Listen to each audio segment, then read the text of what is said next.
birthday kay Edniel Parosa kahapon, nagdiwang na kaarawan. At si Lizelle Once, nagdiwang din noong nakalipas na araw. Happy birthday belated din sa iyo. Ma'am Becky Pisuka, ingat po. At sa iba pa natin, yung mga hindi po namin nabanggit, nako ha, pagpasensyahan niyo po, kami po ibabawi sa mga susunod na araw. Kami po yung muna'y magpapaalam.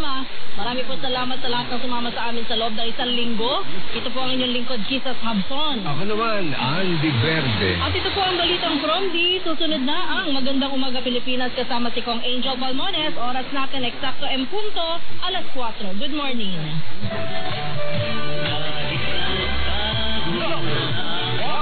Ang inyong kauna-unahang radyo sa Pilipinas, DZRH, sa latest survey ng Kantar Media para sa Metro at Mega Manila. Patunay na DZRH ang inyong pinaka-pinagkakatiwalaan dahil ang DZRH, una sa Pilipinas, una sa Pilipinas.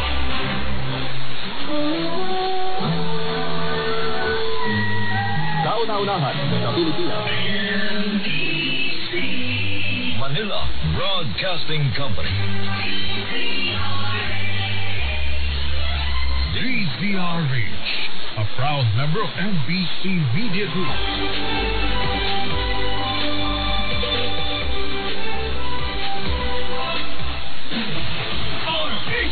Number 1.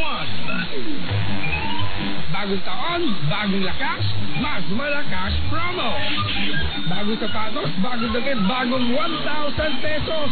Lahat nagbago na ngayong 2025. Kaya naman, may bagong malakasan ring kaming handog sa inyo. Tutok lang sa DZRH Radio, DZRH Facebook, DZRH YouTube, at DZRH TV.